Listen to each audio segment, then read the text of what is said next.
जो good morning, this is Pawan Kumar Singh and welcome you to my YouTube channel basic concept of mathematics. बच्चों, शुरू करते हैं आज क्लास 10 का एक्सरसाइज 5.3 और इसमें हम सीखेंगे कैसे दिए हुए एपिज का सम निकालते हैं। तो चलो शुरू करते हैं। देखो, क्वेश्चन दिया हुआ है। फर्स्ट क्वेश्चन है 2, 7, 12 to 10 टर्म्स।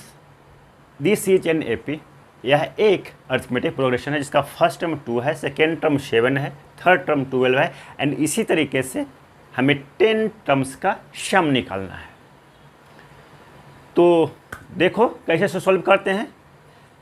किसी भी एपी का सम निकालने के दो फॉर्मूले होते हैं। एक formula sum of n term equal to a plus l into n divided by 2 और दूसरा फॉर्मूला होता है S n equal to 2a plus n-1 into d into n/2। बच्चों, दीज आर टू फार्मूला। ये दो फार्मूले हैं जिसके प्रयोग करके हम किसी भी एपिज के सम को निकालते हैं। फर्स्ट फार्मूला में अगर हमें फर्स्ट टर्म पता हो और सेकेंड टर्म पता हो, नंबर ऑफ टर्म्स पता हो, तो हम इसे इस्तेमाल करते हैं। सेकेंड फार्मूला में अगर हमें फर्स्ट टर्म पता है, नंबर ऑफ टर्म्स पता है और कॉमन डिफरेंस पता है, तब हम इस फार्मूले को इस्तेमाल करते हैं। तो देखो, इस क्वेश्चन में हमें फर्स्ट टर्म दिया हुआ है 2, नंबर ऑफ टर्म्स दिया हुआ है 2, यानी अगर हम सिर्फ कॉमन डिफरेंस को पता कर लें तो हम फार्मूला नंबर 2 को अप्लाई कर सकते हैं, क्योंकि फर्स्ट नंबर का जो फार्मूला है a plus l into n/2, इसको अप्लाई करने के लिए हमें लास्ट टर्म भी पता करना होगा और उसके बाद हम नंबर ऑफ टर्म्स दिया हुआ है, किंतु इसमें हम जब तक कॉमन डिफरेंस को पता नहीं करेंगे l हमें पता नहीं चलेगा। तो हमें इसमें l भी पता करना होगा, कॉमन डिफरेंस भी पता करना होगा, तो ज़्यादा समय लगेगा। तो अपना चालाकी दिखाते हुए हम इस क्वेश्चन को सिर्फ कॉमन डिफरेंस पता कर लेंगे और फिर फॉर्मूला नंबर 2 को अप्लाई कर देंगे। तो चलिए,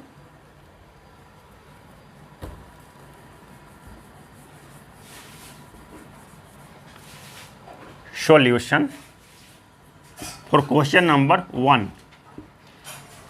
फर्स्ट टर्म दिया हुआ है 2, नंबर ऑफ टर्म दिया हुआ है 10 टर्म्स और कॉमन डिफरेंस क्या हो जाएगा? कॉमन डिफरेंस इक्वल टू होता है a2 minus a1। Common difference निकालने के लिए हमने आपको बहुत बढ़िया से सिखाया हुआ है। जो बच्चे नहीं देखे हैं वो वीडियो को जा करके देख लें। सेकेंड टर्म में से फर्स्ट टर्म को घटा दीजिए या थर्ड टर्म में से सेकेंड टर्म को घटा दीजिए, जो डिफरेंस आएगा that will be common difference. तो सेकेंड टर्म है 7 और फर्स्ट टर्म है 2, हमने घटाया, डिफरेंस आया 5। This is common difference. अब हमें सम निकालना है, sum of n term of the first question. तो लिखेंगे sum of n term equal to 2a plus n-1 into d into n/2। तो देखिए क्या हो जाएगा। हमें सम ऑफ 10 टर्म्स निकालना है, तो लिखेंगे s10 इक्वल टू 2 इंटू 2, क्योंकि फर्स्ट टर्म 2 है, plus 10-1 into 5 into 10/2। Common difference 5 है एंड नंबर ऑफ टर्म्स 10 है। अब इसको आगे सॉल्व करिए। s10 इक्वल टू हो गया 2 2 जा 4 प्लस 9 5 जा 45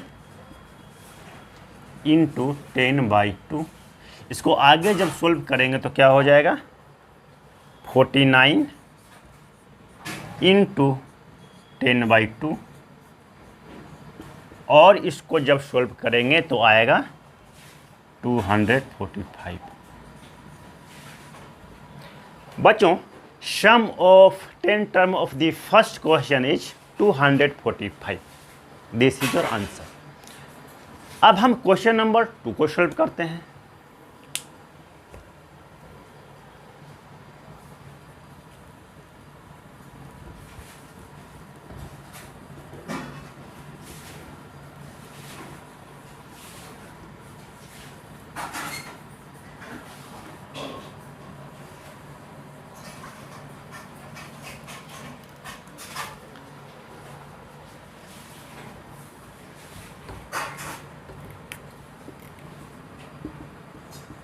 देखिए, क्वेश्चन नंबर 2 में फर्स्ट टर्म -37 है और नंबर ऑफ टर्म्स 12 दिया हुआ है। हमें कॉमन डिफरेंस निकालना है, तो सेकेंड टर्म में से फर्स्ट टर्म को घटा दीजिए। -33 -37, और जब आप सोल्व करेंगे तो ये आ जाएगा 4, यानी कॉमन डिफरेंस 4 है। अब हम सम ऑफ 12 टर्म्स निकालते हैं, तो फॉर्मूला आपको पता ही है, Sn equal to 2a plus n-1 into d into n/2। Sum of 12 term equal to 2 into -37 plus 12 - 1 into 4 into 12/2। Solve करिए। S12 equal to -74 plus 44 into 6, क्योंकि ये 2 से 6 टर्म्स में कैंसिल हो गया। अब आगे इससे सॉल्व करिए। S12 equal to -74 plus 44, difference क्या आएगा? 0, 3 -30 इंटू 6, ये हुआ -180। This is the answer of your question number 2। The sum of 12 term of the question number 2 is, जो दिया हुआ एपिज है उसका जब हम सम करेंगे 12 टर्म्स का, तो -180 आएगा। तो आपने क्वेश्चन नंबर 1 में भी देखा और 2 में भी देखा कि बस कुछ नहीं, दिए हुए टर्म में से हमने सिर्फ कॉमन डिफरेंस को निकाला और फॉर्मूले के साथ सारे टर्म्स को रिलेट कर दिए। सिंप्लीफाई करने के बाद आंसर आ गया। इसी तरीके से हम क्वेश्चन नंबर 3 को भी सॉल्व करेंगे। देखिए,